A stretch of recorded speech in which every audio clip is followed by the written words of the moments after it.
সৈয়দ আবিদ হোসেন সামি এতদিন পরিচিত ছিলেন ক্রিকেট বিশ্লেষক হিসেবে, তবে এখন তিনি বাংলাদেশ ক্রিকেট বোর্ডের অংশ।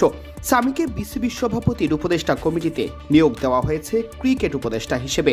গণমাধ্যমের কোনো পর্যায়ে কাজ করা কোনো ব্যক্তির বিসিবিতে অন্তর্ভুক্তির খবর আলোড়ন ফেলেছে ক্রিকেট অঙ্গনে। সামি ছাড়াও আরও দুজন যুক্ত হয়েছেন বিসিবি সভাপতির উপদেষ্টা কমিটিতে। তারা হলেন মোহাম্মদ সাখাওয়াত হোসেন ও শেখ মাহাদি। এর মধ্যে Sakhawat Hossain hospitality industry specialist, তিনি নিযুক্ত হয়েছেন ক্রিকেট ট্যুরিজম উপদেষ্টা হিসেবে। আর legal expert barrister Sheikh Mehedi legal adviser হিসেবে জায়গা পেয়েছেন বোর্ডে। সৈয়দ আবিদ হোসেন সামি পরিচিতি অর্জন করেন তার ক্রিকেট অ্যানালাইসিসের কারণে। নিজেও খেলেছেন পেশাদার ক্রিকেট। প্রথম বিভাগ ক্রিকেট ক্যারিয়ার চলাকালেই মিডিয়া অঙ্গনে যুক্ত হন। বিডি ক্রিক টাইম সহ একাধিক প্ল্যাটফর্মে তার ক্রিকেট সম্পর্কিত অ্যানালাইটিক্যাল কন্টেন্ট কুড়িয়েছে প্রশংসা। প্রেজেন্টার ও ধারাভাষ্যকার হিসেবেও কুড়িয়েছেন সুনাম।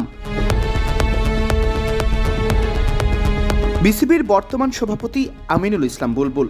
সাবেক এই অধিনায়ক তার কার্যক্রম পরিচালনার জন্য প্রয়োজনীয় উপদেশ ও পরামর্শ গ্রহণ করবেন উপদেষ্টা কমিটির সদস্যদের কাছ থেকে, এমনটাই বলা আছে গঠনতন্ত্রে।